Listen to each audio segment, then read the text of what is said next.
क्या सोच रहे हैं भाई? सोच रहा हूँ अवतार मूवी में हम इंसानों को एकदम विलेन दिखाया गया वे। सच कहे तो हम विलेन तो है। इंसान प्रकृति की सबसे नायाब आविष्कार है, मतलब हम लोग बेस्ट है। हाँ, यही आविष्कार पूरे प्रकृति को बर्बाद करने में लगे हुए हैं। अच्छा, जेम्स कैमरॉन भैया को कहाँ से आइडिया मिला इंसानों को विलेन दिखाने का? हेलो जेम्स भैया, आप बताओ आपको कहाँ से आइडिया मिला अवतार मूवी में इंसान को ऐसे विलेन की तरह पेश करने का? मैं तो जो सच है वही दिखाया है। मतलब मैं जब छोटा था उस टाइम पे मुझे बायोलुमिनेसेंट फॉरेस्ट के सपने आते थे, वही से मुझे ये आइडिया मिला था। अच्छा, आपको गोविंदा जी ने आइडिया दिया था ना इसका? गोविंदा अवतार, ये नाम तो जरूर आपको हिंदू माइथोलॉजी से ही मिला है। हाँ, ये बात तो सच है। और आपके मूवी में अपने नावियों को नीला क्यों बनाया, ये आइडिया आपको गोविंदा जी ने नहीं दिया था? नहीं, वो तो मैंने ही बचपन में सपना देखने के बाद एक 12 फुट के औरत का फोटो ड्रॉ किया था। हाँ, ये कह सकते हो कि हिंदू माइथोलॉजी से मुझे थोड़ा बहुत आइडिया मिला था, पर इंसानों को विलेन दिखा दिया। मतलब ऐसा भी दिखा सकते थे कि एलियन अटैक हुआ है धरती पे। तुम लोग वाकई में झंडू हो या फिर झंडू बनने के नाटक कर रहे हो?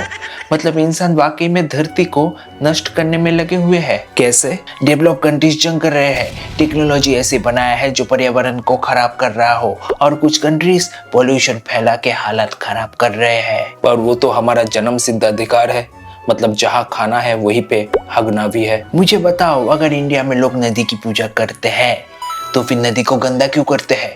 मतलब जिस नदी की पूजा तुम लोग करते हो उसकी पानी अगर डायरेक्ट पी ना पाए तो नदी काहे की माता है तुम्हारी? अपने माँ को ही तुम लोग गंदा करते हो। देखो भाई साहब, अभी अपना हमारे धर्म को लेके बात कर रहे हो, मतलब हम जिसे पूछते हैं, जैसे पूछते हैं वो सब लेके बात कर रहे हो, और ये हम आसानी से सुनने वाले नहीं है, ये आप नहीं कह सकते हो। तुम लोगों को सांस लेने के लिए साफ हवा नहीं मिलता है, पीने के लिए साफ पानी नहीं मिलता है, खाने में तुम लोग खुद ही मिलावट करते हो और फिर कहते हो अपना देश महान है। हाँ, जो भी करे हमें उस पर प्राउड फील है। मतलब आप इस पे बोल नहीं सकते हो, तब आप देशद्रोही हो। पर मैं तो इस देश का हूँ ही नहीं, तो काहे का देशद्रोही? आपने मूवी में इंसानों को विलन बनाया है तो एक दिन पूरा इंसान समाज आपका बहिष्कार करेगा, ये बात याद रखना। देखना, एक दिन तुम लोग बिना पानी के बिना हवा के रहोगे, तब समझोगे। तुम्हारे धर्म ग्रंथ में लिखा है ना, कलयुग में एक दिन ऐसा भी आएगा।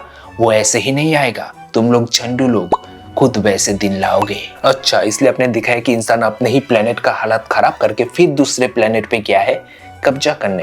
यही तो है इंसान, जितना मिले वही काम। पैसों के लिए कुछ भी कर सकते हैं, पता नहीं इतना पैसा लेके जाएगा कहाँ, जबकि जीने के लिए बस साफ हवा, खाना और पानी चाहिए। और लग्जरी लाइफ जीना, मतलब मैं लग्जरी लाइफ जी रहा हूँ, वो सब दिखाना कोई इंपॉर्टेंट बात नहीं है। मतलब क्या बात कर रहे हो? मेरा सपना है कि मैं लग्जरी लाइफ जीऊँ, चारों तरफ लड़कियां होगी और मैं आराम से लेटा रहूंगा बीच में, ये सब सपना है। और उस सब के लिए पैसा चाहिए, साथ ही में लग्जरी वॉचेस, गाड़ियां, ये सब भैया चाहिए, पैसा चाहिए, काफी इंपॉर्टेंट है।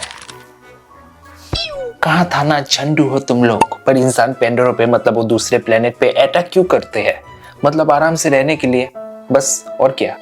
इसमें बुराई क्या है? इंसान एवेटार मूवी में उस प्लेनेट पे अटैक इसी वजह से करता है क्योंकि उन्हें एनोप्टीमियम चाहिए था।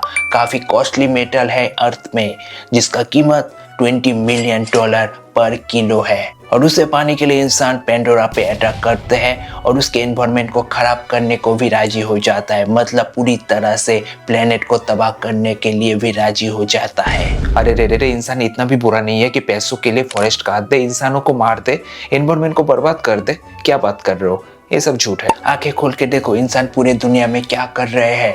तुम्हारे देश में देखो, यहाँ पे फॉरेस्ट को काटने की बात होती है बस डायमंड माइनिंग के लिए, पहाड़ तोड़ने की बात होती है बस पैसे कमाने के लिए। हाँ, इससे हमारी इकोनॉमी डेवलप होगी। मतलब अभी 4th लार्जेस्ट इकोनॉमी है हमारा, और तुम लोग अंग्रेज हमारे डेवलपमेंट से जलते हो। झंडू हो तुम सब। देखो, बात सिर्फ इस देश की नहीं है, पूरी दुनिया की हालत ऐसा ही है।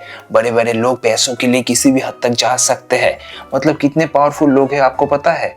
कौन उलझेगा उनसे? तब तुम्हें यूनिटी के बारे में पता नहीं है। मेरा मूवी देखो, पता चलेगा। और जो सही रास्ते पे होता है, प्रकृति के बारे में सोचते हैं, उनका भी प्रकृति साथ देती है। पर इसके लिए एक अच्छा सच्चा नेता भी चाहिए। ये भी तो तुम्हारा हाथ में ही है ना। ये बात मैं कह सकता हूँ, मुझे 10,000 रुपया मिला था सही नेता चुनने के लिए। झंडू हो तुम लोग, कुछ नहीं हो सकता है तुम्हारा। अभी तो मुझे भी ऐसे लग रहा है, इसी वजह से मैं शादी नहीं करता हूँ, पता है? मतलब मैं कहाँ अपने बच्चों को ऐसे जहरीली दुनिया में लाऊंगा। हार मत मानो, लोगों को समझाते रहो, जरूर बात बनेगा एक दिन। झंडू है हम, ना समझेंगे और ना कुछ करेंगे। ना भाई साहब, ये सब आवाज हम लोग नहीं उठाएंगे। हम लोग बस वेट कर रहे हैं कि कब कल की भगवान आएंगे और हमें बचाएंगे।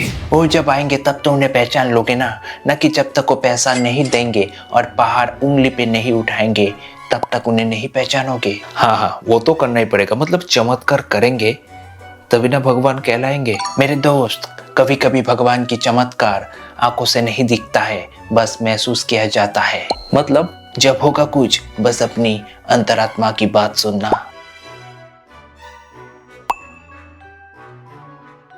झंडू है हम सब, हम पे किसका जोर। पॉल्यूशन फैला के धरती को गंदा करते हैं चारों ओर। ना हमें शिक्षा चाहिए, ना चाहिए साफ हवा। हमारे जैसे दिमाग से पैदल जीव आपको मिलेगा और कहाँ। पैसे के लिए हम किसी भी हद तक जा सकते हैं। पर्यावरण को छोड़ो, हम तो अपने लोगों के पीछे भी मार सकते हैं। झूठा दिखावा दिखाने को हम सोचते हैं अपना शान। इस धरती पे ऐसे झंडू जीव को कहा जाता है इंसान।